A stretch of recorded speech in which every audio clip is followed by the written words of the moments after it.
Here they go into the back. The blue line on. We have a race, and Satnova's beaten Pure Steel out by a length and a half. Welcome to Talking Trots, hosted by Morts and Michael Radley on Tab Radio, Racing and Sport. The sensational Sydney sider, Seals to Sam, comes off the back straight. He's a bucket load of alliteration, this fellow. Scott Bomber Hill will join the boys to look at the Friday night meeting at Gloucester Park. Here comes Quinny. I'm the mighty Queen is 4 deep and letting go. Sit back and enjoy Talking Trots with Morts and Michael Radley. I'm the mighty Queen is just in front. Dasher VC can do no more. And the West Australian champion has done it again.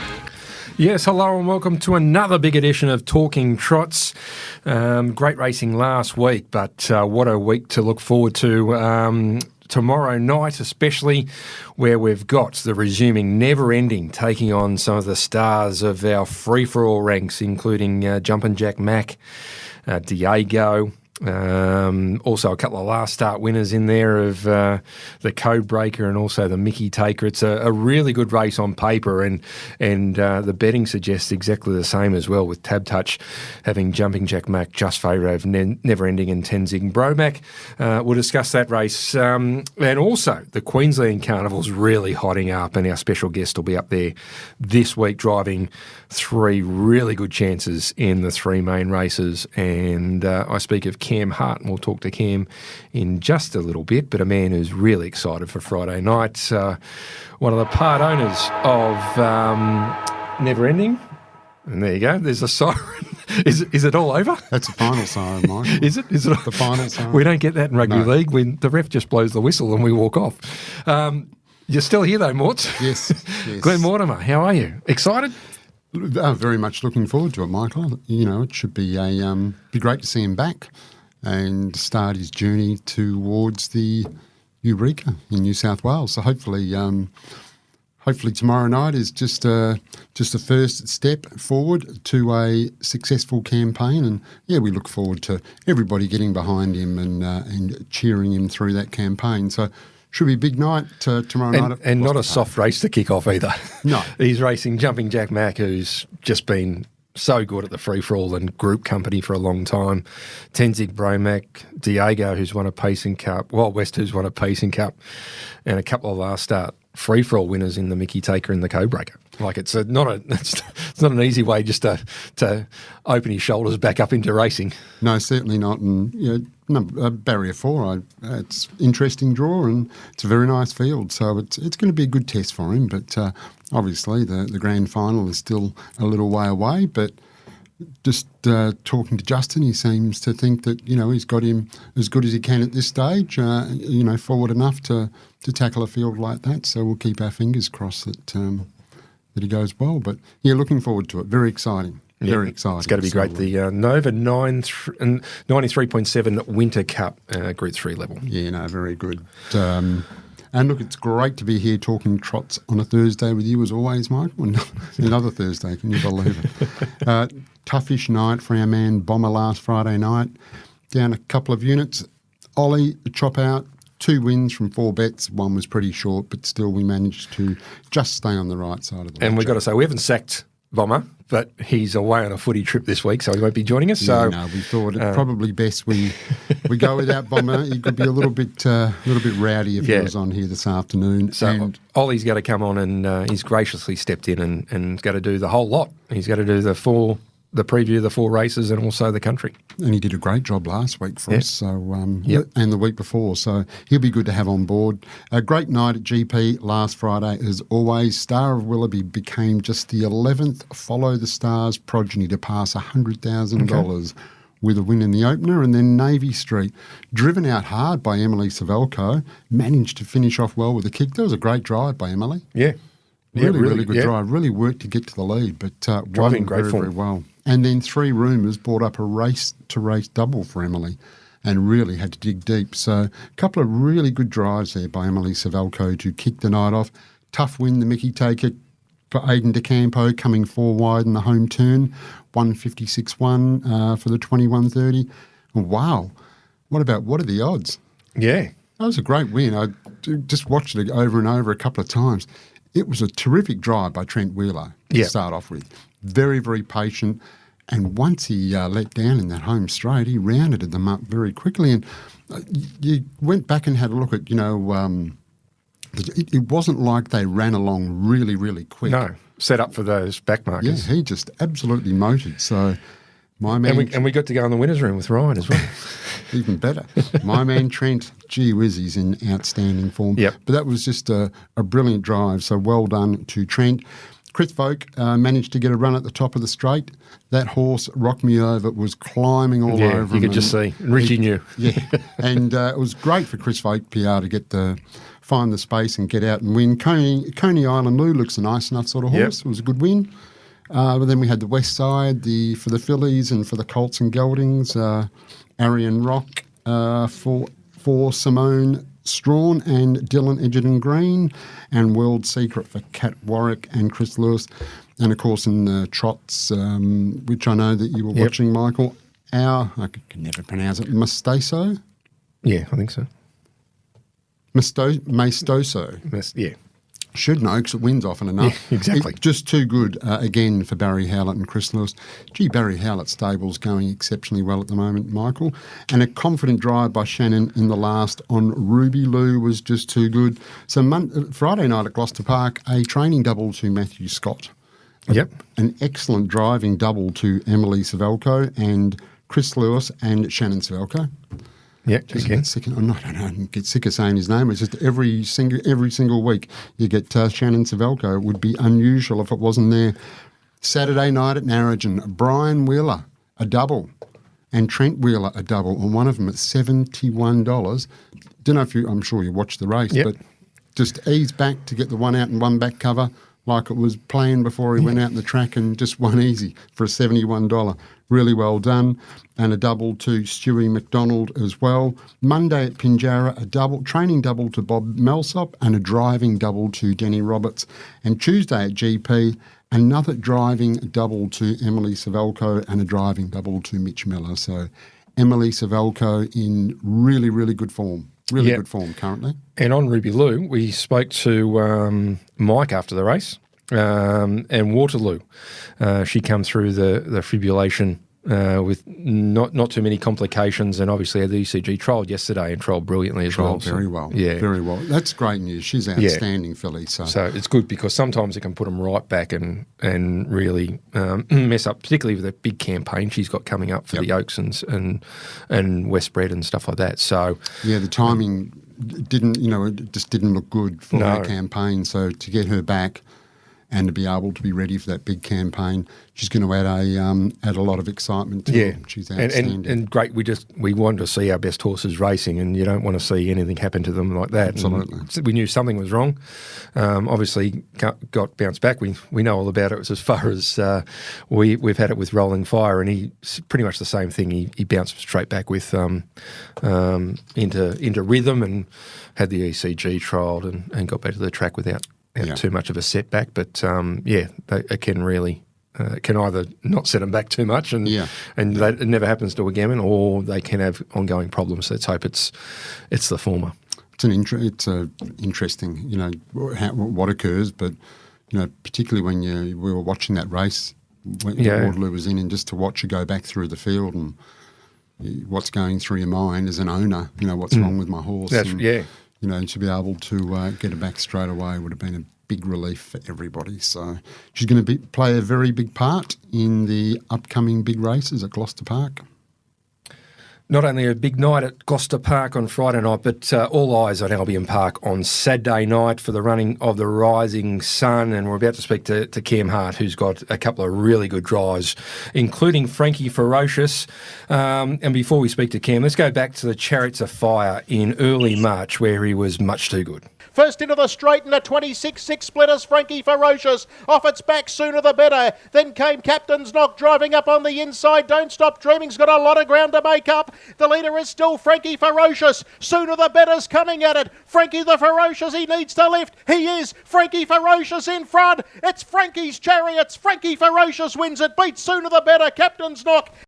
Yeah, what a good performance from Frankie Ferocious. He certainly stamped himself as one of the best 4-year-olds in the country, and he goes to Queensland after a pretty much poor performance last week, but we'll talk to his driver right now in Cam Hart. Cam, welcome to the program and thanks for joining us. Yeah, hi Mick, thanks for having me on.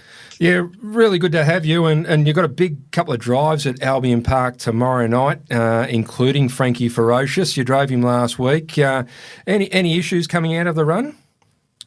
No, he seems to have pulled up okay. Jay said that it probably knocked him around just for a day or so, but he's bounced back well this week, and hopefully we can put a better foot forward come Saturday. He certainly come through. He come through the grades and really stamped himself, and it's been a bit of a meteoric rise. When you first jumped on him, did you realise how good he was?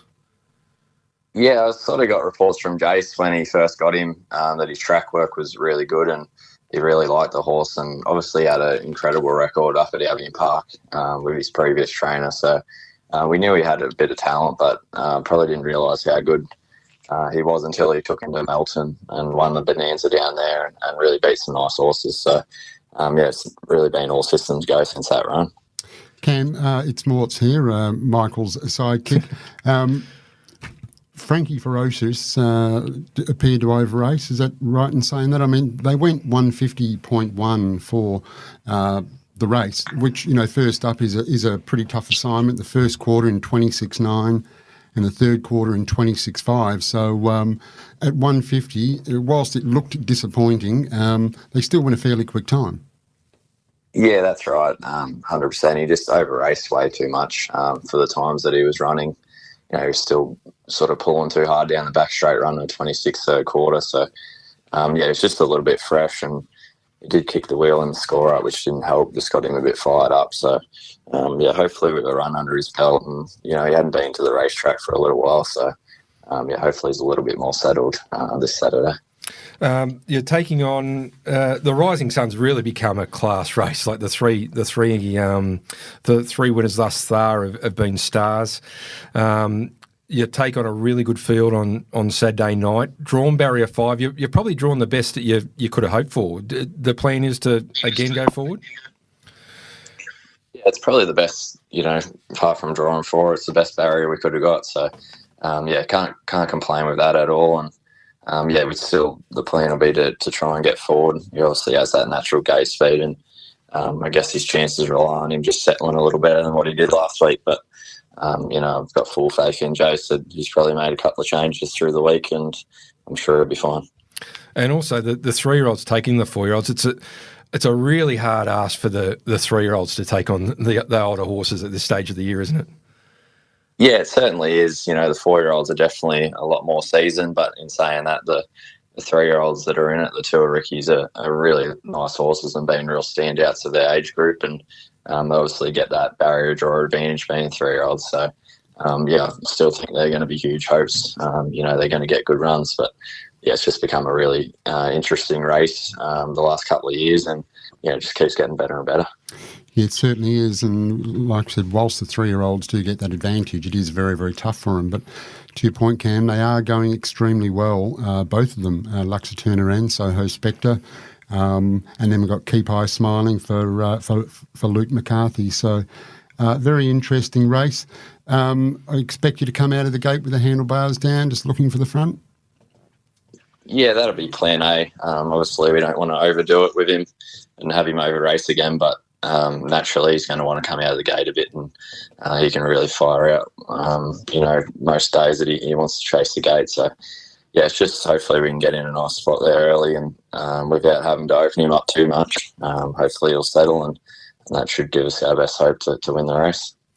And that's race 8, and before race 8 you've also got a couple of outstanding drives as well, and the first one comes up in race number 6, drawn the pole there with Swayze, who won the Blacks of Fake last year, was second behind Narano last start. Were you pleased with the run? Yeah, I thought he was pretty good. Narano is probably one of the quickest horses, over 200 or 300 metres, so it's going to take a pretty good effort to hold him out when he gets a cold sit on you like that. But Jake just thought he might have been sort of 10% off. He just pulled up a little bit sick, he said, but been super this week, and said his track works felt really sharp. So, it's nice to get the barrier draw over Leap to Fame in this one, and hopefully we can use it. Yeah, geez, Leap to Fame looked awesome last start, didn't he? Yeah, he's an unbelievable horse. He just keeps stepping up, and he was given that curveball from barrier one, and he was able to work his way off and dominate the race. So, going up against him, you can never be confident to beat him. But, when we get the barrier draw advantage, we have done that before. So hopefully we can do it again. All right. He's got good speed, Swayze, but it's a pretty quick front line. But I suppose the two that are the quickest are probably on your outside in Hot and Treacherous and Kanina Provlima. Do you think you can hold them? Yeah, I'm not too sure. He gets out okay without being brilliant. It's probably not a brilliant front line, but like you said, probably Hot and Treacherous and Kanina Problema with the speed off the front. So them drawn down low with me will help a little bit, and hopefully we can burrow through the best we can. It's obviously an advantage that a few of the ones out wide aren't really known for their blistering gate speed. So, yeah, hopefully we can burrow through and hold a good support spot. And the 21.38 probably suits him a little bit better, and going towards the Blacks are fake, the longer trip's going to help him again. Yeah, definitely. The longer the trip for Swayze, the better he is. And, the middle distance suits him well. And hopefully we can, keep that advantage over Leap to Fame and give it our best shot. And you expect to see Leap to Fame parked outside of you at some stage? Yeah, I'd imagine so. It's not too many times when Grant has sat him up, and he's obviously such a strong horse and handles the chair well. So I'd expect Grant to put him into the race at some stage, and hopefully we can give him something to chase if we are in front. Yeah, it should be good to see, like Michael said. The Blacks off Lake was fantastic last year, and there's been a couple of contests since then, and they've both won feature races since the New Zealand Cup for Swayze, and obviously the Inter Dominion and Honey Cups and Miracle Miles for Leap to Fame. But it's great they're renewing the rivalry, and I think it's great for harness racing.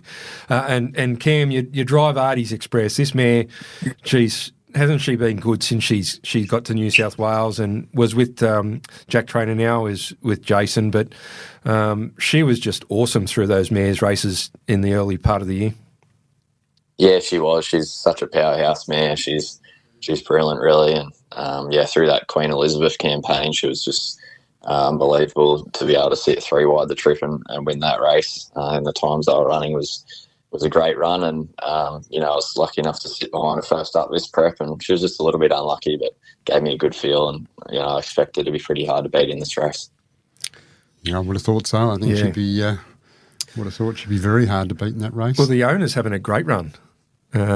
Mike, who's from Canada, I think we've got a mare over here, Cam. I don't know whether you've seen that Bondi's got, and she's probably our best mare in WA. So he could have the two best mares in Australia virtually. Yeah, I did see a little bit of her. Is it Artie's by the Seaside? Yeah, Artie's by the Seaside, yeah. Yeah, I did see her when I was over in Perth. She won really well. I think it was against Steno. So yeah, she looks a top mare as well, and it's definitely having a bit of a fun ride with those two. Yeah. Now you also got My Ultimate Sonny for Jared in the Great Square. Do you give him a chance? Yeah, definitely. I like his draw. Being on the fence, probably a similar thing to the Rising Sun. I am a 3-year-old taking on the 4-year-olds, and probably not quite as seasoned as a couple of the favourites. But in saying that, he's 3 from 3. He's been perfect so far, and he's got a ton of ability. He's probably going to be better suited to the Derby the week after, back to his own age group. But with a fence draw, I still expect him, to maybe sneak into the top 4. And I break the line in the consolation of the Rising Sun. The draw hasn't helped here from barrier 6. No, it's a little bit of a wide draw, but I'll give this horse a pretty good hope. He's, got his fair bit of ability, and he ran 4th in the Patrons Purse at Redcliffe, behind Leap to Fame and chase this horse. So, expect him with a little bit of drop down in grade from that race to be pretty competitive on Saturday. Well, you've got, I think, 5 great drives and 3 superstars that you're driving, Cam. And I've got to let you know, Mortz is actually a part owner of Never Ending, who resumes on Friday night here at Gloucester Park, and you'll be taking on in the Eureka in a couple of months' time. So no doubt he's going to take interest in Frankie Ferocious, and I take it that you'll probably be keeping an eye on Never Ending over here in Perth. Oh, for sure. Yeah, he looks, a superstar horse over there, and it'd be very interesting to see how he measures up when he comes over. And I think that's great for racing when you got different form lines all coming together in such a big race like the Eureka. So, definitely there'll be plenty of people looking out over in Perth for that performance, and hopefully it goes well. Yeah, no, it should be good, and like I said, it is great with all the different form lines from around Australia, and we'll get to see him on Eureka night, so it should be a fabulous race. It's truly a national race as well, with WA now joining. You've got the Victorians, Tasmanians and Queenslanders, as well as the New South Wales horses. It really is a national race, the Eureka, Cam. Yeah, it definitely is. I thought the first year was awesome, and I think it's only going to get better. And like you said, you're taking on the best of the best, and whatever wins, you deserve to, because it's going to be such a good field. So, really looking forward to it, and hopefully Frankie can put his best foot forward Saturday, and we'll roll into the Eureka come September. We certainly look forward to that. Now, Cam, Saturday night you've got, as Michael said, you've got 5 drives. They're all very good horses. 3 are absolutely outstanding. If you had to single out one as the best drive for the night, which one would that be? Oh, it's hard to go past Artie's Express. I've got a lot of time for her, and I think she's clearly the best horse in the race, with no ladies in red and the likes of mares like that. So, I think she'll be pretty hard to beat. Very good. All right, Cam, mate, really appreciate taking your time to chat to us tonight. Good luck on Saturday night up at Albion Park, and no doubt we'll catch up with you during the Eureka Carnival. Yeah, thanks, guys. Appreciate it. Good on you, Cam Hart, and what a young gun driver he is. And very good. Talking to Mick and Adam, they just espouse how good he is. They even such a young age, like he's driven, New Zealand Cup winners. I was going to say, driving New Zealand Cup winner. Yeah. In a Dominion winner. He's certainly just dominating Menangle, and nice fella as well. Like, taking his time out. He always answers the call, and really good to have a chat to as well, just away from the races. He's a really nice fella from a harness racing family. It's the second time we've had him on the show. So as you said, he gives his time very easily. Very nice young guy. Just very cool, because it must be extremely difficult when you're driving horses of that calibre in those sorts of races at his age. Very cool customer. Yeah, cool. He goes to Penrith. He's got a couple of drives at Penrith tonight, and then he said to us before we went on air that he's got to fly up Saturday lunchtime, which, obviously it's a hit and run mission for them from New South Wales to Queensland, and but it's really hotting up. The clash between Swayze and Leap to Fame is going to be great, fantastic, and there's plenty of levels to that, the Mr. Feelgood and obviously the Rising Sun. I mean, it's just become a stars race in the 3 years that it's been run. Yeah, the 3 horses that have won it are just out and out stars, and it's a great lead in now to the Eureka. And it's a great form line, and also we didn't mention Captain's Knock there, who's already got a slot. For Cordina. Yeah, Dan Cordina. So he's got to go around $11 off the back line. So it's a good form line. I imagine there's a few that are trying to get into the race and pick up slots. And obviously the Queensland race have the Hayden a little bit later on the Carnival. Yeah. Tasmania have the Bow Tide as well. So the slots are starting to fill up. And obviously unfortunately we lost Extreme C a couple of weeks ago, as we discussed. But certainly it's certainly a great race, and no doubt the 4-year-olds are going to dominate it. But they will. But the 3-year-olds still add something. Yeah, and it's the unknown, because there's going to come a time where you'll just get that outstanding 3-year-old that'll be able to beat them. But it is difficult. Yeah, well, Leap to Fame couldn't do it as a 3-year-old. Came back and won as a 4, and he was a star 3-year-old. So. Yeah. It's really, you're going to have to be not an out-and-out champion, probably meet a not-so-good year, I think, to be a 3-year-old to win the race. But and that's a good race on Saturday night. So it really is. So no doubt you're probably watching Albion Park more than you normally would, Morts. Oh, it's hard. I mean, it's hard not to with races like this. And you go to the race before, race 7, Artie's Express. I mean, that race, like Cam said a few weeks ago, when she, posted 3 wide and went a ridiculous time. It didn't just gather up and like ordinary horses when it won the Queen Elizabeth. It gathered up Ladies in Red, who's been the benchmark mare. I just wonder how they do it. It was, you know, it was incredible. And then to see I'm glad Swayze drew one. Yeah. Because that really just adds another element to it, because we know at some stage he's going to look across and Leap to Fame is going to be parked outside. Yeah. And that's going to just bode for a great awesome finish. Last week, Leap to Fame. Like just an absolute machine. I was listening to Brittany Graham just out on the track there, and like she said, he just looked unbelievable in his coat. You know, he just looked like he'd come on, and it was evident in the run. He was just too good. He's a freak. Actually, the Grant came on the show and we got him beat. Because Swayze beat him that week. Doesn't happen too often, Morts. Normally we get him home. If he sees your number, he does. He's just press not in answering. There. No, not answering. not answering. But we stitched him up. Some really good racing there at Albion Park, which is good to look forward to. Yeah, and we're starting to the better horses are starting to come back now as well out of their winter break, and starting to return, as we see with Never Ending and Jumpin' Jack Max in and a few others. So those free-for-all races should be starting to pick up now as well. And we're seeing a lot more 2-year-olds coming through now that obviously want to get ready for the Group 1s and 2s that are coming up for the 2-year-olds. And we're seeing much bigger fields for them as well coming through, which is good. So you're seeing fields increasing. Yeah, and importantly, it looks like it's going to be very competitive too, which is great. Yeah. You know, it's not like there's any one which is there's no an absolute standout. No. So it looks like being some very competitive, good 2, 3 and into the 4-year-old. And, of course, we've got the Pacing Cup in there between. So the last half of the year is looking very exciting. It sure is, Morts.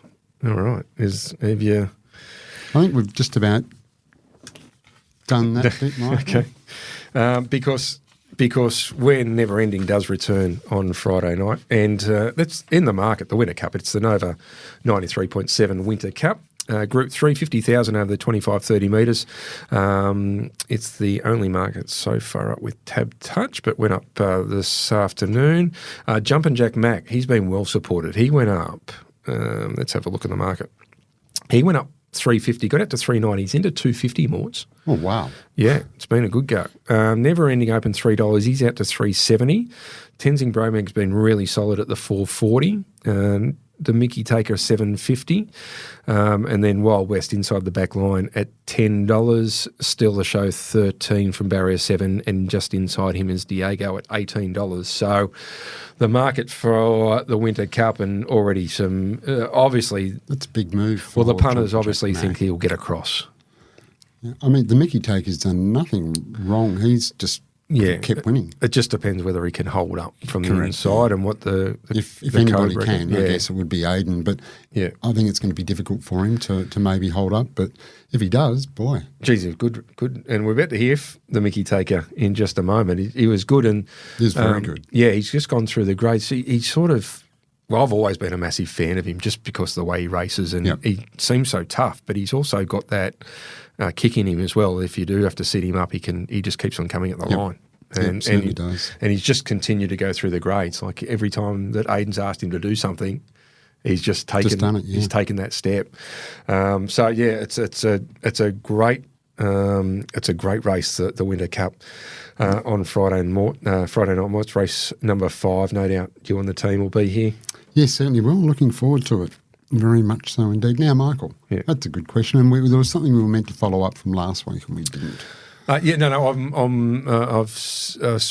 quickly spoken to Mike Saunders, who's going to give me an explanation, but I think it's got to do with personnel and all that. So, I'll get a better explanation. It's Mike's got to get back to me on that. But I think, excellent. I think, it was more of a personnel issue with the prices last week, because the week before they all went up. And then last week we haven't got anything. This week we got the Winter Cup. Why would we only have one? I'm not sure, so I'll ask that question as well. But I think it was more of a personnel thing last week. As far as getting the market out. And that happens. Would just be good. Because before that, we'd been getting the quaddy legs up, I think, through fairly consistently. But I'll speak to Mike and come back. But obviously, the more markets we get out there, the better we can promote it. Absolutely, yeah. And particularly more so not for us, but also the more important for the preview on a Friday morning. Yeah, definitely. To make sure, because it's very important for their tips and what they say, and it's got a obviously big following. It's what everyone listens to. The Retrovision preview on a Friday morning. And there's nothing more frustrating than sitting there listening to a preview and going, okay, you've just really confirmed what I want to do, and you can't get a bet on. Yeah, or you don't know what price it's going to go up, particularly if they say, I like it at $3, but if it's even money, I don't want to back it. So, and of course, by the time they do the preview, then the price will just either go straight off the moment the markets come on. And everyone's waiting for Silky's tips. Yeah, correct. So it's, they're loading up. Yeah, so it would just be good to get some consistency, and like the night before would be terrific, and get all races up would be great, but in particular, so they're up for the Gloucester Park preview in the morning. All right, we're going to take a break and come back. Bomber is away, but Ollie's going to join us on the other side of the break. As we do go to the break, let's listen to the Mickey Taker, who stepped up the free-for-all class and was too good. And to the outside, the Mickey Taker running a great race as well. So Mighty Conqueror is getting to Hampton Banner, trying to. On the outside, the Mickey Taker, and back behind them, Hillview Bondi. In the straight, though, Hampton Banner coming Mighty Conqueror now, and down the outside is the Mickey Taker. The Mickey Taker takes the lead from Mighty Conqueror. The Mickey Taker in front, and the Mickey Taker has won by 1.5 metres to Mighty Conqueror. Hi, I'm Steve Sell from Loans 123. We are car finance specialists. We can help you find the loan you're looking for, your new car, and help find a home for your old one. If you want a new or used car but feel uncomfortable visiting car yards on your own, we can help and often save you money. For a stress-free way of buying and financing your next car, who do you see? Steve Sell at loans123.com.au or call 1800 100 100. Talking Trots with Morts and Michael Radley on Tab Radio, Racing and Sport. And very deep out, Little Darling, but Stormy Skies is clear. Around the turn, leads by 3 metres, 3 Rumours. And then came Parakeet and Beyond the Sea. In front, Stormy Skies. 3 Rumours trying very hard. It's coming now. Stormy Skies. 3 Rumours has got it. What a run this has been. Parakeet Beyond the Sea late, but 3 Rumours comes away and Emily gets a double. Yeah, double to Emily. And as you said, Morts, great form. Excellent form. And a couple of such good drives last Friday night, Michael, both of them. Really had to work really hard on Navy Street to get to the front, hold the front, and then fired on and win. And then 3 Rumours that looked in all sorts of trouble, but managed to find the line. So good on Emily Savelko. Well done. All right, Morts, this segment is brought to you by Retrovision, your local WA electrical appliance specialist, where RAC members receive an additional 5% every day. And Morts, what a great company they are. Never shortchange anyone. No.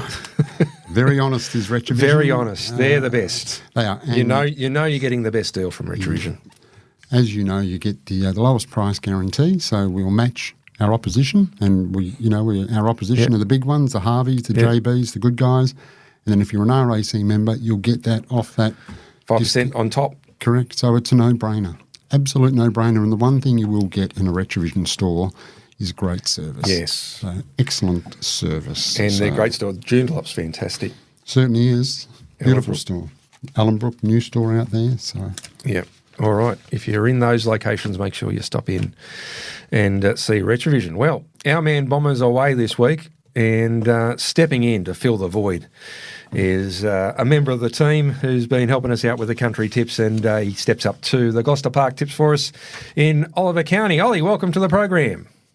Great to be on. Big shoes to fill, but hopefully we can find a few winners. Yeah, hopefully. Yeah. They're very big shoes to fill. The Bomber. And no doubt he's filling his shoes as we speak. With a bit of Swan Lager. Or filling his boots, as they say. Yeah. What is his beer of choice? Do we know? Anything, I think. Anything? Yeah. Whatever's up in Broome that he can get his hold. I would imagine Bomber's a real beer drinker.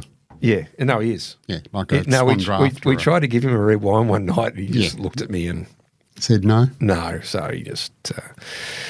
he said, no, we'll have a beer, and no doubt that him and the boys on the footy trip are enjoying the hospitality of wherever they are. All right, we're going to look at the normal 4 races in the preview, and Ollie's going to help us out.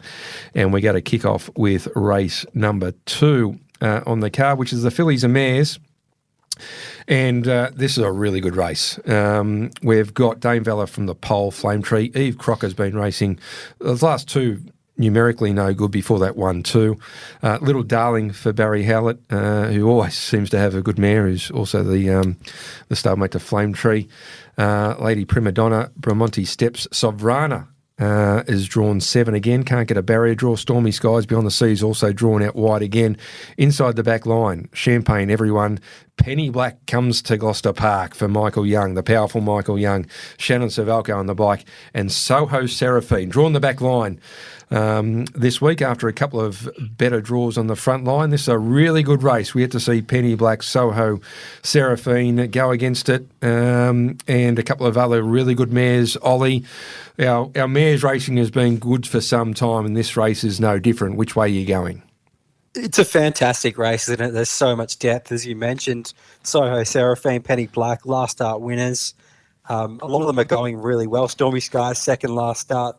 Beyond the Sea going well, but I'm going outside of those horses for our first bet. Little Darling, I thought, has come back from a really, really long spell quite nicely in her last few starts. She's drawn poorly every start in her 3 runs so far, and her runs have had a lot of merit. Last start, she got back to last and was doing her best work late and really powered into the race and was only beaten 4 metres in the end.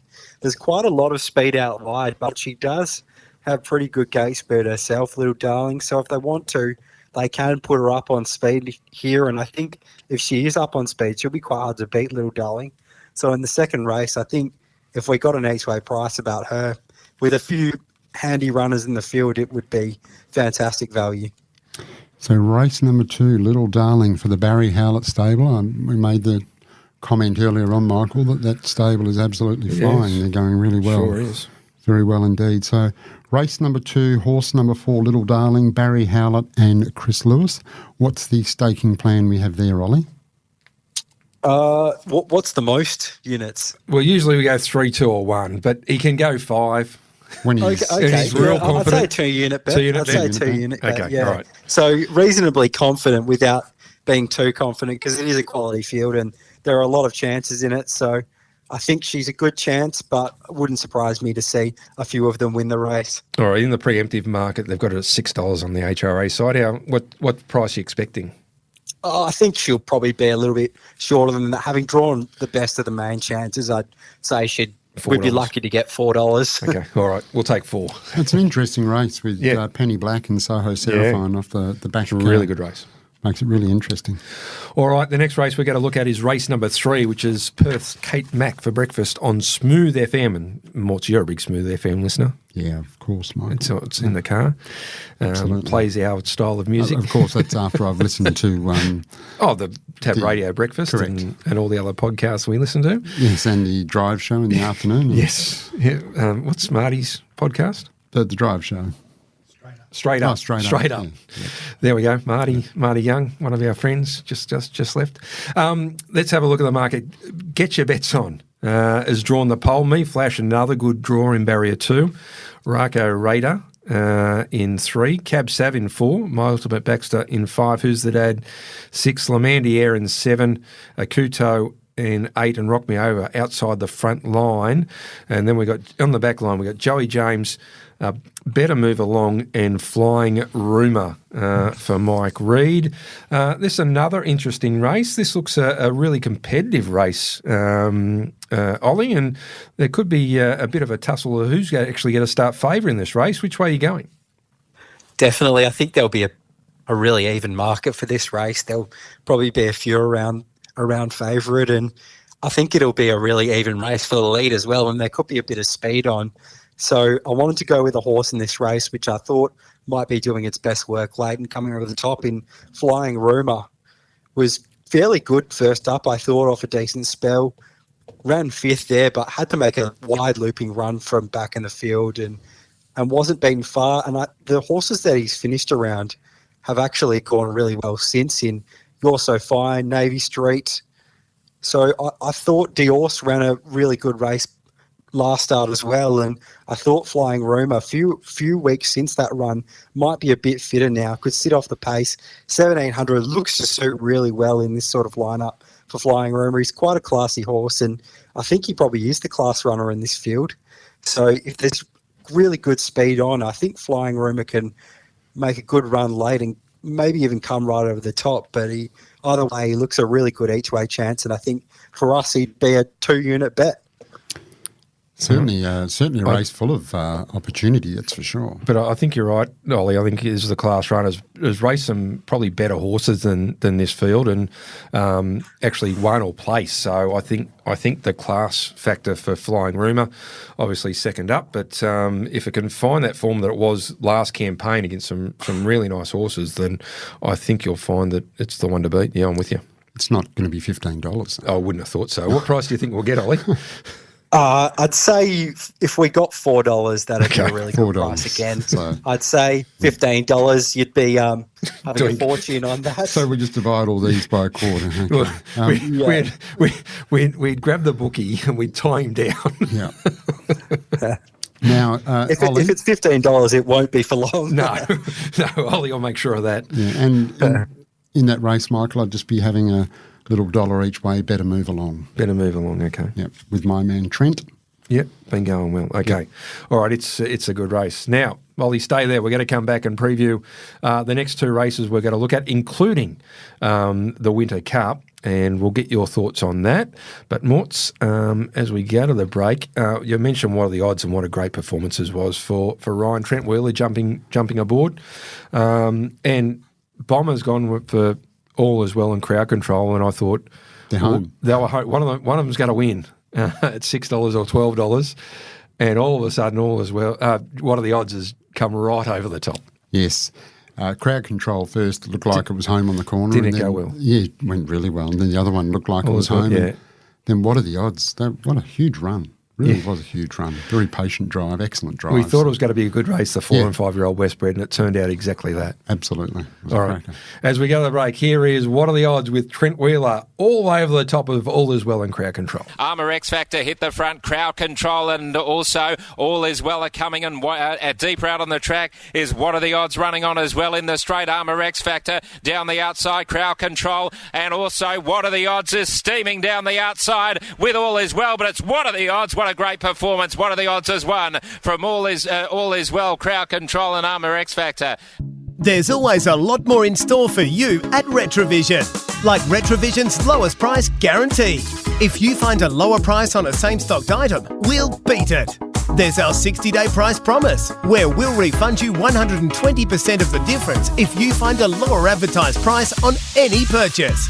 Plus, RAC members save an extra 5% every day of the year. After 60 years, a lot has changed, but there's still a lot more in store at Retrovision. You are listening to Talking Trots with Morts and Michael Radley. Is getting out as well. Maximum Rock continues to improve on the outside. Coming around the home turn though. Worlds Above has hit the front. Arian Rock is after it strongly though. Arian Rock has raced up, taken the lead now from Worlds Above, and then came down the outside Maximum Rock, but it's Arian Rock in front near the line, and Arian Rock has won from Worlds Above. Yeah, Arian Rock by Rock and Roll World, who dominated the race for the West Side, and Simone Strawn gets the cash. Dylan Edgerton Green in the bike, and it was just too good in the end. Very good win, Michael. Very good win. Yeah, that was Arian Rock in the 3-year-old Colts and Geldings of the West Side. All right, this segment, Morts, is brought to you by Steel Blue Boots, built for comfort, made for work. There's well over 700 stockists nationwide, but they're international. If you're in New Zealand, need a pair of boots. If you're listening in New Zealand, to all our friends over there, go and you can get Steel Blue in New Zealand. You can get them in America. They're everywhere, and why not, Morts? They are the best boots. They certainly are. They're very comfortable, very durable, and as we know, they've got a 30-day 100% comfort guarantee, which you don't require the guarantee because you are assured they are comfortable. But they are a mark of true skill. They sure are, and they're great sponsors of us, and great to have Ross aboard, who no doubt will be there on Friday night, or is he away? No, he is away, surprise, surprise, but he will be there, of course. Oh, so he flies in, comes straight there from the airport as usual. Straight to Gloucester Park. One thing about he's a wonderful supporter of harness racing. Oh, loves it. From a business perspective and also a personal perspective. Yeah, and turns up, doesn't matter if they're 100 to 1 or even money. Ross Fitzgerald. Well, he doesn't have too many 100 to 1 chances, but not always favourite. No, and he doesn't mind. If they've drawn 9 and look like they're probably not going to win, he'll still be there and come along and have a look, which is good. Indeed. All right. Let's have a race that he'll be very interested in this week, and it's our feature event of the night, and what a race it's going to be. It's the Nova 93.7 Winter Cup, Group 3, $50,000 over the 25-36 metres. Let's have a look at the tab touch market. We gave it to you before, but let's go through it again. The Mickey Taker, $7.50. The Code Breaker is at $34. Jumpin' Jack Mac, $3.50, $3.90, now an outright favourite in $2.50. The punters have come for Jumpin' Jack Mac. Never Ending resuming, $3 to $3.70. Tenzing Bromac, $4.40 and solid. Denny's opted to drive Tenzing.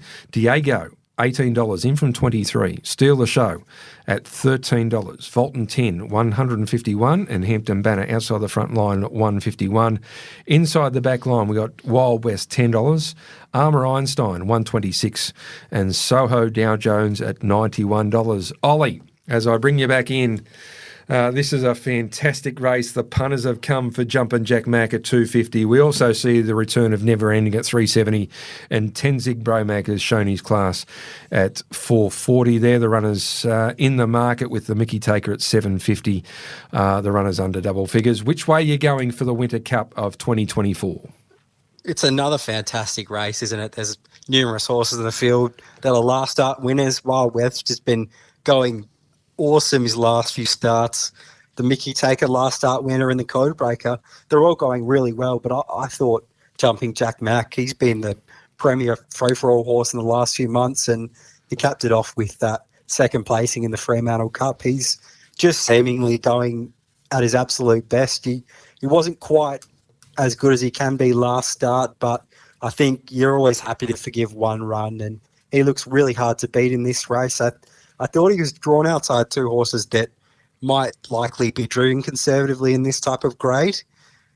Never Ending, he is obviously a quality horse, and he might just be driven conservatively here with bigger targets to come in the pretty near future, onto the Eureka pretty soon. So if he's good enough, he can still win. I'm sure he won't be too far away from gate 4, but Jumping Jack Mac, just such a quality horse. If he's on the front end and doesn't cop too much pressure, then I think he'll be extremely hard to beat. Another horse in the race that's in the market is Tenzing Bromac, but he's first up in this race, and he's generally a horse that likes to do the work up on speed, so I'm not sure he's ideally suited here first up in this race. So I thought Jumping Jack Mac could lead and hopefully lead all the way, and I'd like to make him the first 3-unit bet. First 3, you certainly sound very confident about Jumping Jack Mac getting out and getting to the lead. We've got the Mickey Taker for Aidan DeCampo, drawn barrier 1, and we know that Aidan gets them out probably as good as anybody in Australia. And then you've got Ryan Bell just to his inside as well. So you're very confident that the Jumping Jack Mac will lead, Ollie?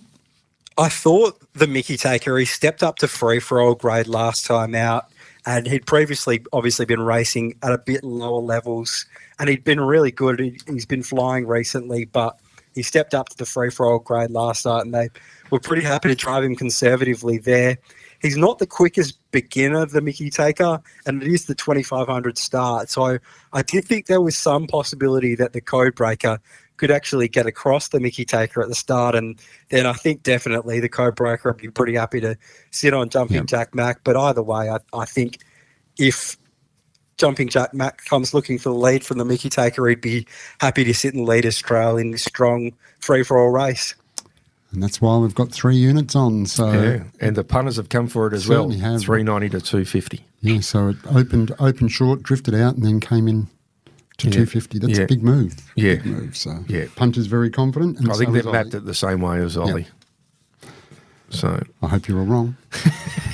Well, Oli, you will learn. You don't tip against Morts too often, but we'll see what happens. He'll win the Eureka, though. Yeah, that's right. Yeah. I'll take that, Ollie. Thank you. Can I have that in writing, please? Yes, no doubt he'll be flying the flag. And this is, but as I said, there's no soft runs for him. It's an extremely hard first up run, and then he'll continue on. But it's a great way to start because I tell you what, if he comes out and wins, you know you're on target. Yeah. As well. Yeah. And we'll see what happens. It's certainly a great race, the Winter Cup. And we're going to finish with race number 9. Now, this is a really good 2-year-old race. It's the last race of the card. There's 9 races on Friday night. The first at 5:24 Morts, and the last race is at 9:54. And this is a really good 2-year-old race. It's a great race. It really is. And getting more exposed form, but there's a few from early in the year and a few just coming through now. And we've got Sebastian James drawn the pole for Cat Warwick by Jingo for the Bonds, Team Bond and Denny Roberts, who's had the 1 start for the 1 win. Captain Sterling for Dylan, who's well related. It was the one that trialled in that really quick time. It's quick time, 2 seconds and broke through last start. Late Piccola for Ronnie Houston, who's win first up. Yeah, 1 start, 1 win. I'm Massimo, 2 starts for a second and then a really good win at its last start at Pinjarra. Captain Said So for Aidan de Campo, who's a winner. Mr. Moonwalker, the first of Robbie Williams, with Stewie McDonald in the cart. He looked really good early, and his stablemate drawn 8, also with Robbie Louis V. Both those came through the Sales Classic, and both look pretty good in the early part of the year. They're coming back to racing now. Ollie, this is a really good 2-year-old race to finish the night. No doubt plenty of people will be staying up to watch it. Fantastic race, and looks like plenty of these horses could be going on to better and bigger things in the future. They've all shown a bit of promise so far in their career. I'm going with a horse in this race that's drawn the pole, Sebastian James. He came out on debut last start and ran 3rd, and I thought the run was a lot better than it looks on paper. He was 3rd behind Late Piccola, who seems like a pretty nice horse in the making, and the second horse there was I'm Massimo, who he reopposes here, but he now draws the inside gate. And in that race at Pinjarra, he sat outside the leader after doing a little bit of work early. So I thought his run had a lot of merit there in that race, and he's since trialled and went a really sharp time there and dashed home a pretty good last half and really opened up on them. Ran home 56.6 and seemingly did it fairly easily. So I think there's a bit of upside there with Sebastian James, and he appears to have pretty good gate speed. So I think he can get out where we'll dictate the map early, and if he's sitting in the lead or leaders back, he'll prove awfully hard to beat in this race, I think.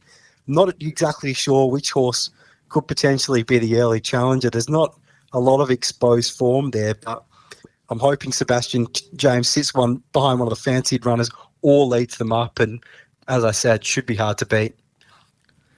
Yeah, I think extremely hard to beat. And I think it's going to be a really important race going forward as a form reference as well, because a lot of these horses will be going towards races like the Westbred and the Pearl Classic, and we're starting to see these quality 2-year-olds coming through. It's an important race, not only if you have had a bet, but I think it's going to be an important form reference going forward, Ollie.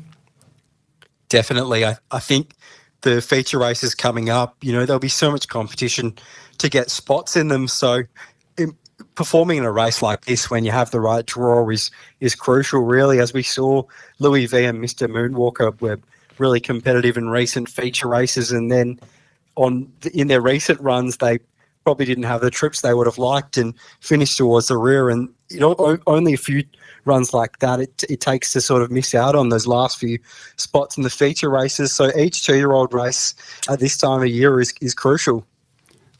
And there's not too many horses in that race that you couldn't make a case for them. No.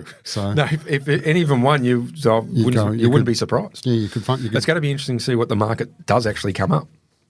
Certainly does. Here's an interesting question for you, Michael, without notice. I love these. Always the best kind. So are we able to find out that when they actually program which race goes where?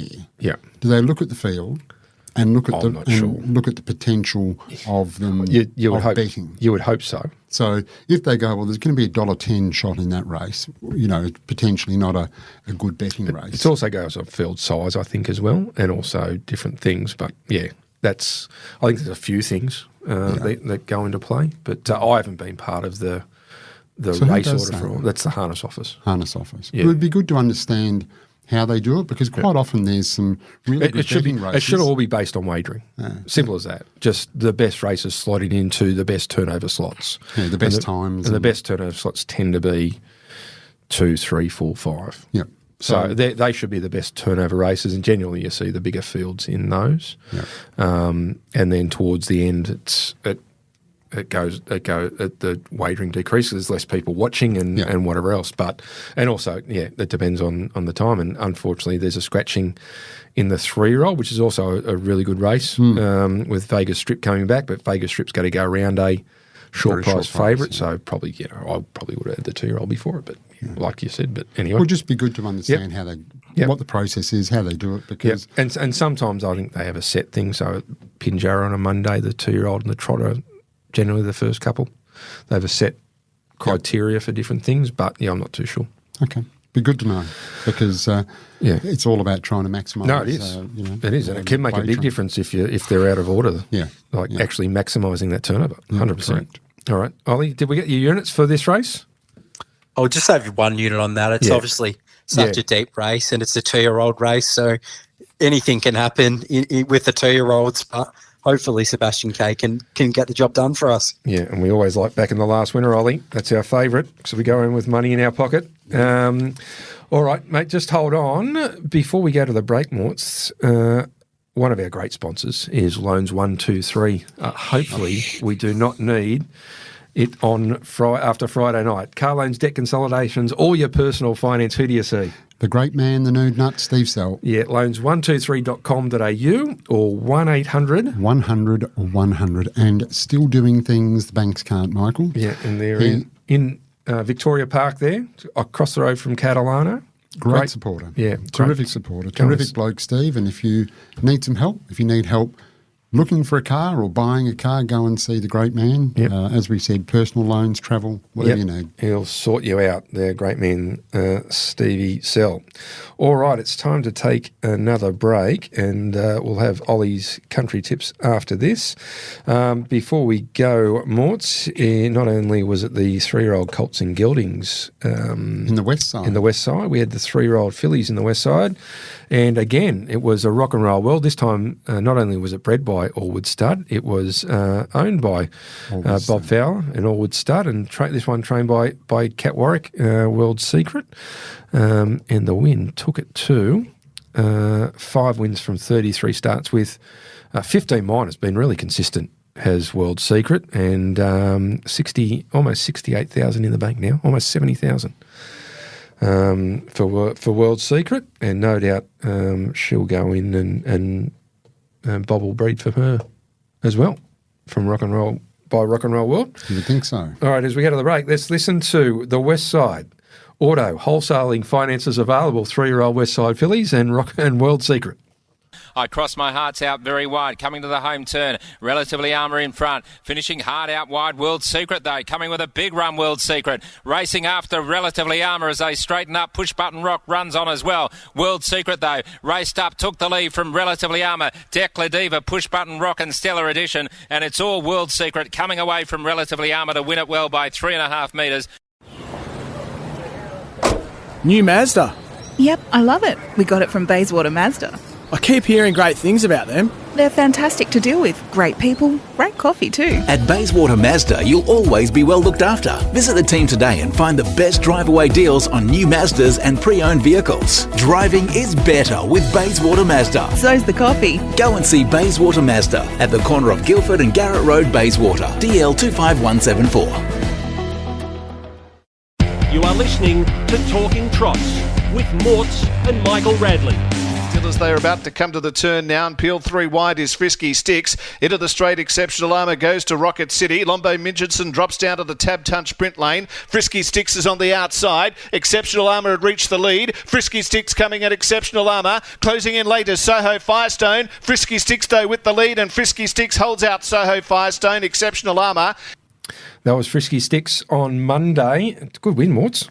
Came over the top of a couple of nice horses in Soho Firestone and Exceptional Armour. Lombo Mitchison just behind him. It was a good race, wasn't it? Yeah, it was a really good race. We spoke to Michael about it last week. And I know they've got a bit of an opinion of Frisky Sticks.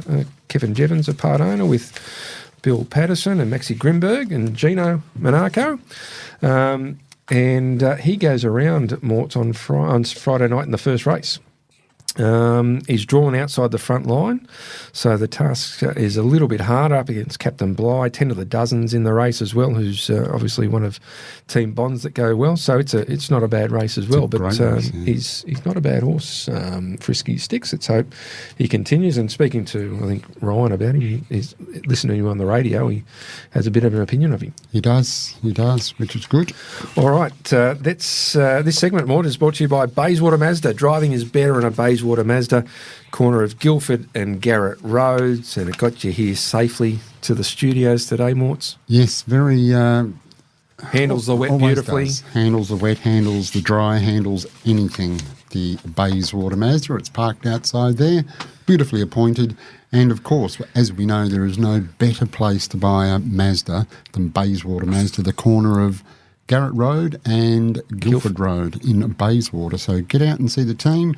Great service, great coffee and great cars. The whole experience, Morts. Yes, definitely. Before, during and after sales service.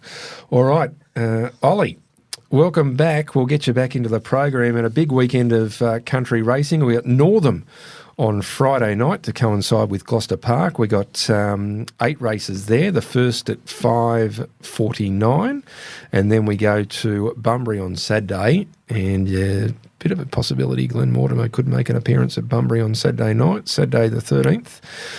We have 9 races there, and including on those are the DeCampos, the Campo Memorials, the 2-year-old fillies, and also the 2-year-old colts and geldings. They look really good races as well, and a couple of other really good races, and that's the country racing for the weekend, Ollie. Northam on Friday night, and the first race at 5:49. What have you got for us at Northam? We'll be waiting towards the end of the night at Northern. We're kicking off in race 7. Interesting little maiden here. There's a few horses that probably haven't been going so well, and I don't think it's a race with much depth. There and then had a few chances to break her maiden and hasn't quite been able to get there. Looked all but home last start, and then Prince Benson just drove on the line and picked her up. But I think here, there and then can roll straight onto the lead with Joey Savalco in the card, and from there can just be rated to beat what I think is the main danger in Allwood Chevron, who's got a terribly awkward draw here. If she can get away with a bit on the front, I think she can kick away and prove just a little bit too good here, there and then. So that's race number 7, horse number 2, there and then for Joseph Savalco and Lang Inwood, and their stable's been going very well. And you got one for the last for us? In the last, yeah, we've got one in this as well, which is another maiden. This one's a 2-year-old maiden, so you never really want to be getting out on a 2-year-old maiden at the end of the night, but hopefully we can find the winner here. Run Bob Run, I thought, was a much better run last start than the form guide would suggest. Shot out the gate early at Pinjarra and ended up copping a little bit of pressure early and handed over, and was dragged back through the field a little bit towards the end of the race, and I thought hit the line okay. Was a little bit tired, but does step back to the 1780 here.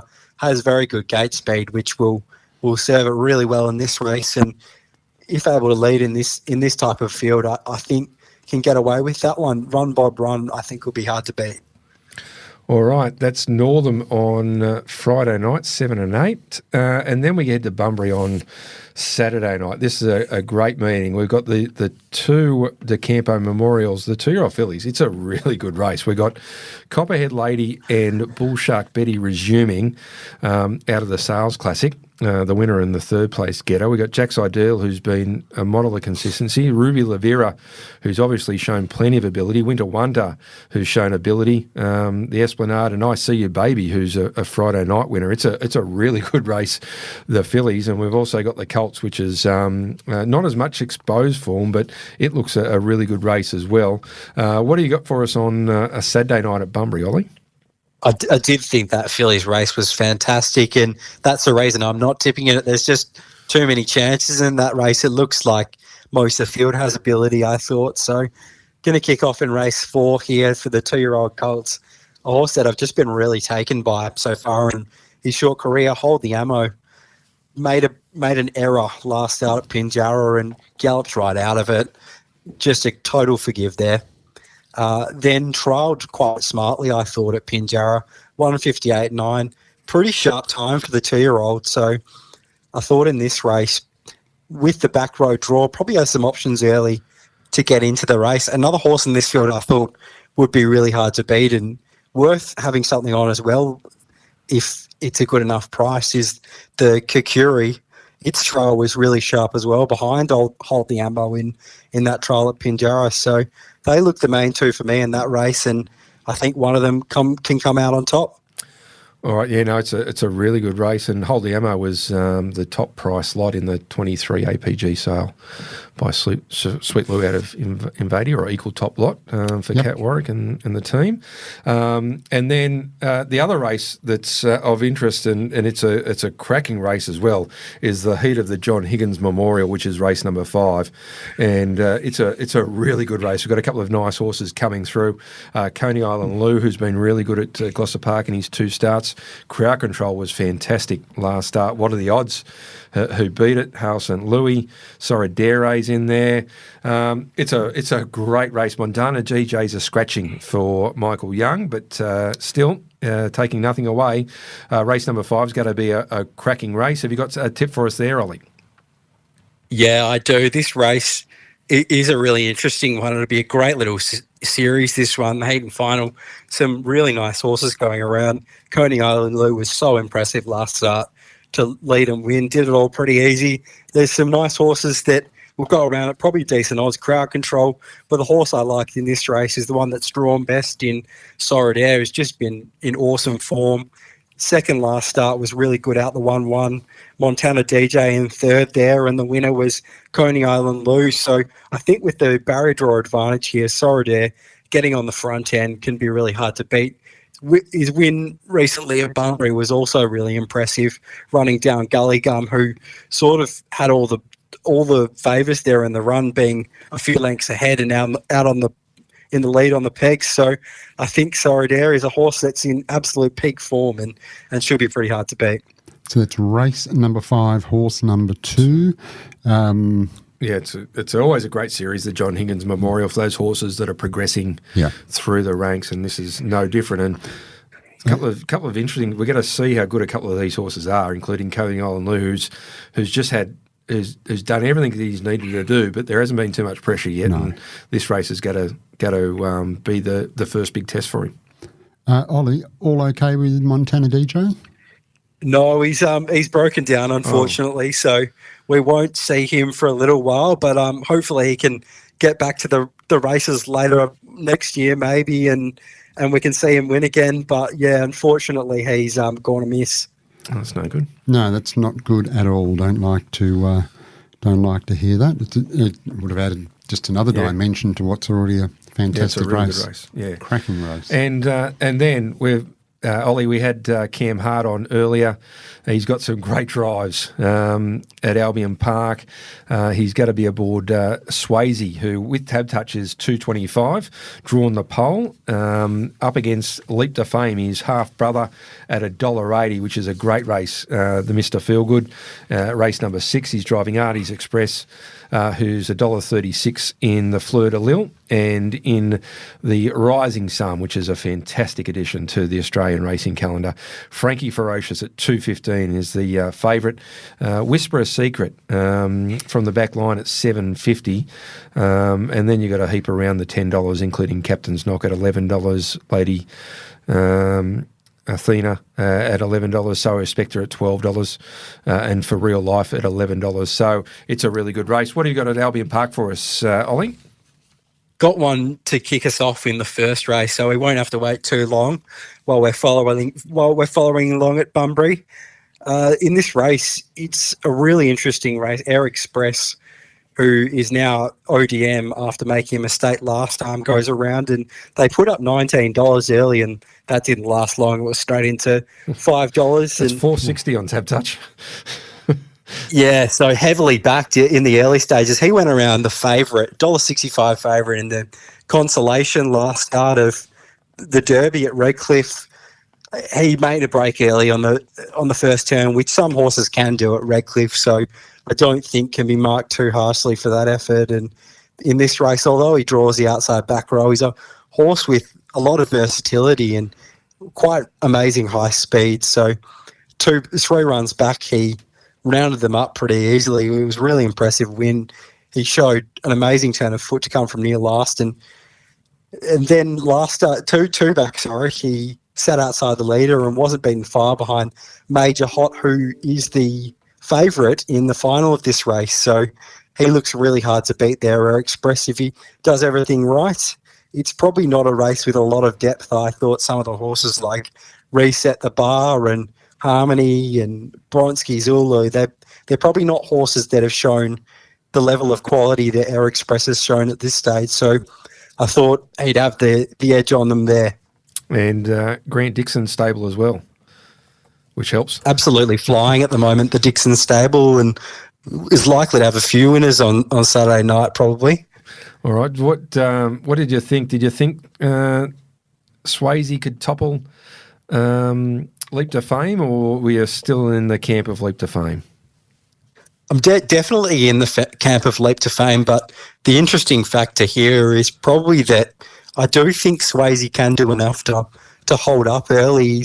He's not the horse. He's not a horse that possesses a lot of gate speed, but the 2100 start point usually favours horses holding up, drawn low, and there's not a lot of gate speed on that front row. Hot and Treacherous does have some gate speed, but drawn directly alongside Swayze, so there's every chance that Swayze could drive through there and lead them up, which would set it up for a fantastic battle with Leap to Fame.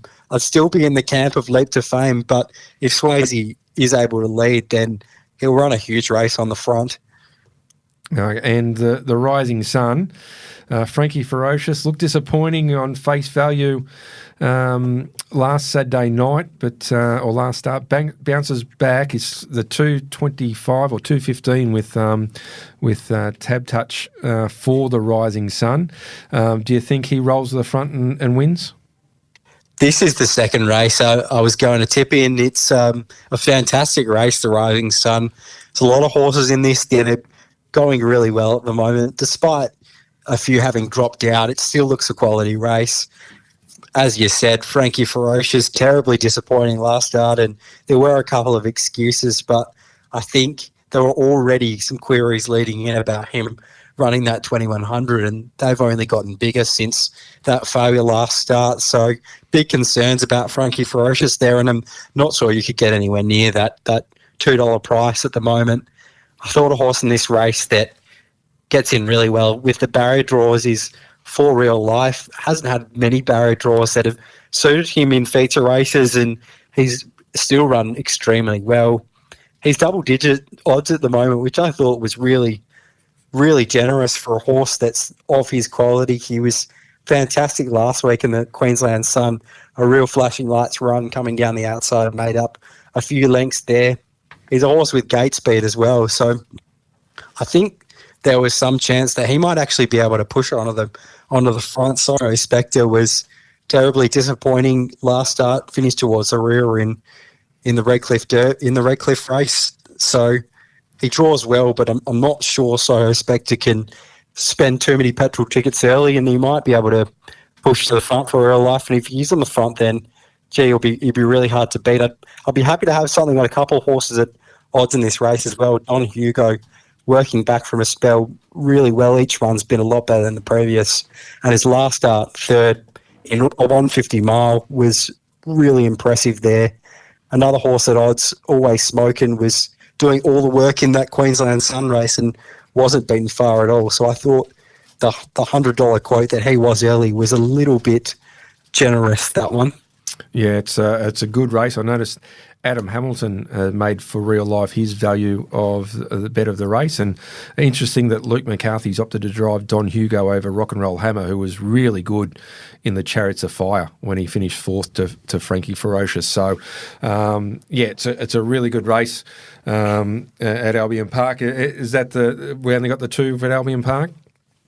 Yeah, they're the two. There's a lot of other races on the card which are fantastic. I did think in the last that my mate Pog might be a horse that runs a decent race at reasonable odds, but other than that, it looks a great card. All right, my mate Pog for Jack Chappell at $6.50 and $1.90 on Tab Touch. All right, Ollie, mate, really appreciate your time tonight.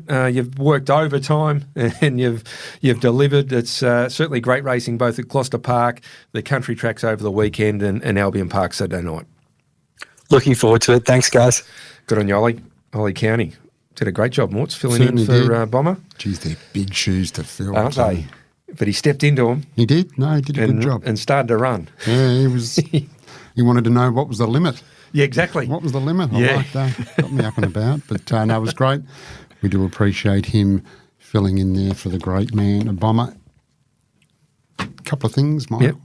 Did you see the announcement by Harness Racing New South Wales, the $1 million bonus for the 5 country cups? No, I didn't see that one. Okay. That's good. The New South Wales Carnival of Cups, a $1 million bonus if you win all 5. Yep. $500,000 for winning 4.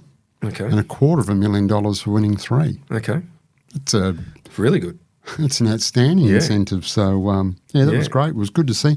Anything which can get people to become interested in owning horses and racing horses, and that's a great incentive for people. Well, I know Jared was looking at bringing a second horse over for the Nugget last year and end up detouring to the Country Cups. I think there was a smaller bonus on offer, but that's really good. That's outstanding bonus. So no, it's big. Yep. 57 sleeps until the 57, not counting them down. Not recounting, but 57 sleeps. So you all booked in? Yes, all booked. Confirmed so far, Frankie Ferocious. We'll see him go around. The Lost Storm. Yes, who goes around Saturday night, I think, at Milton. He does. Let me... Hang on. Live as we have a look. He's... Because the first race... He's in the first race. He's in the Koala King Free-For-All. Great race. Great. What a great horse, Koala King. It certainly was. Yeah. Had some great tussles. Now, Ladies in Red is going around in that race, drawn 2, and he's inside the back line for Emma Stewart. So Mark Pitt aboard, and he's been race sparingly. Like his races have been very spaced out, and he's obviously not going to Queensland now, so he's gone and stayed in Victoria. But yeah. So he goes round, and Captain's Knock, I think, racing on Saturday night. He's in the Rising Sun against Frankie Ferocious.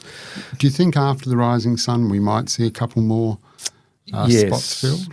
Well, you've got a couple. So I think Singo's got to select one, so that can't be too far away. I think he'll try and lock one down sooner rather than later, and his team. Obviously, the Hayden is raced through the Queensland Carnival, so we'll know that in the next couple of weeks.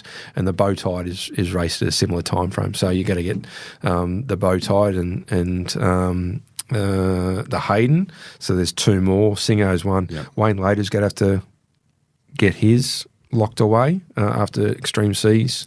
Not there. I'm not too sure who else has got ones. The Tab's locked away with Frankie Ferocious. Locked in, and Daniel Cordina. So, but there's a lot of interest around, is it High Above? Yes. Oh, yeah. Which is the Danny half to ride high. Yeah, so Danny's got a slot, but he's also got Petrarca. Yep. So there's a couple others in there that will be looking for a slot, but yeah. It's just starting to hot up, and you would think after this weekend, they'll be wanting to lock away a month in advance. They're not going to be because last year, Summit and Aaron Bain were real late with theirs who end up winning it. They were right. Yeah, they were the last ones in, so they sort of waited. I think they've locked one in earlier this week. I think they're the Lost Storm, aren't they? I think you are right. Yes. What have we got there? Yeah, Aaron Bain and Summit. So what have we got? That's the there? power rankings. Yeah, okay. Speaking of the Hayden, yes. How about our Hayden? Have you been watching his updates Hayden on King, the Eureka? hasn't he been excited? Very excited. We had to wake him up a couple of times in here. Yes. I didn't know he got that excited. He's doing a great job, Hayden, and the coverage in the West has been fantastic. This week wrote a story on Wednesday on Never Ending, and really good. Doing a great job, Hayden. Helped him kick him off, Morts. He would be nothing without you, Michael. Without you, Morts. Nothing without you. No, he's doing a great job, Hayden, and so they should. He did a good job promoting the Nullarbor on podcasts over in the East, and he's obviously doing this for HRA. They've obviously seen that he's such a positive addition for harness racing media, and have utilised him. And it's great that he was part of the show, and it's even better that he's got on to much bigger and better things than talking trots. But no, very excited, and it's just good to see. And I. Very, very good. Now, Michael, the Eureka Gold membership. Yes, just briefly. Which I think is a great initiative by Harness Racing New South Wales. I think it's Club Menangle. Or is it Harness Racing New South Wales? I thought it was the club that probably doing it. But anyway, that's fine. Eureka Gold membership. So for $20, you'll get a Tab Eureka general admission ticket, complimentary merchandise, a $10 food and beverage voucher, access to exclusive offers, promotions, prizes and content, and a digital race book. All for a $20 note. Isn't that good? Fantastic. No, they're doing a good job. Last year was free entry, I think, for the Eureka. This year, I think they're charging to cover it. Is a ticketed event, and that is Club Menangle, yes. But it is a ticketed event. Yeah, that's a great initiative. $20 gets you all that to be a Eureka Gold member. So Bruce and the team are doing a great job over there in Menangle, and they've got it for 3 years, the Eureka, and then I take it it's going to move around. Yep. So at some stage it'll be here, it's great that the first 3 years it's in Menangle, and it was done, I think, just so that you've got a bit of continuity in those first 3 years while it's establishing before you start moving it around. But it's exciting for you guys.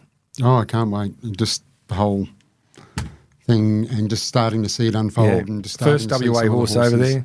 Hopefully it's, hopefully we send, because our, WA bred horses have, just gone to different levels now. And, before you'd see the derbies and they'd be, New Zealand bred. Now we're getting, you've won a couple with WA bred horses, and there's no doubt they can compete on the bigger stage. So it's making sure we secure those slots and getting over there. It would be great if we had a race over here that you go in, and get entry into it, but it wasn't to be. But it's great that you've secured a slot through Rob Watson and Soho, and there was plenty of people paying attention to you as well. It wasn't as if it was you only had one. There was only one person looking at you. Everyone was looking to WA and seeing how good you were going, and they were looking at seeing if they could get you for the slot. So it's great that the interstate are looking at the WA bred horses and going, they can compete, and we want them to come over and race in the Eureka. And like you said earlier on, it's great to have Queensland, New South Wales, Victoria, Western Australia, Tasmania, real national race. Because there will be runners out of all those states, which is fantastic. So it is a national race, the Eureka, and it must be, as I said, it must be exciting just to be part of it, and hopefully everything goes smoothly to plan, because fingers crossed. There's a detailed plan in place. Yes, there is. Fingers crossed, but which is good. And we look forward to commencing that journey tomorrow night. All right, Morts. It's been a big show. Thanks for Cam coming on, as always, giving his time, and Ollie's done a great job filling in. Great. No, it was a good show. Ollie did a great job. Our man Bray's not here this week. He's away. Christian pressing the buttons for us. Did listen to the podcast during the week. It was very good. They had Charlie Burke on. Okay. Means nothing to you, I can see, but... no. If you said Andrew Johns, I would have went, okay. Yeah, okay. Now, when is the last... Origin? Next week? Yeah, next Wednesday. Okay. Next Wednesday. We go up to It's going to be tough. take on the might of Queensland. But I think we got the. Tell you what, I like our team. Wasn't one of the good? Is it Latrell? Is he out? Latrell Mitchell. Yeah. He's pretty handy. Yeah, he did a Liz Frank injury, and he's out. But he's been taking the place of Bradman Best, the best named sportsman in the world. Bradman Best, Braddy Best, and he's going great. He's going great for Newcastle, one of our team. He's been a star junior coming through. He played in the last State of Origin last year and scored 2 tries and tore him apart.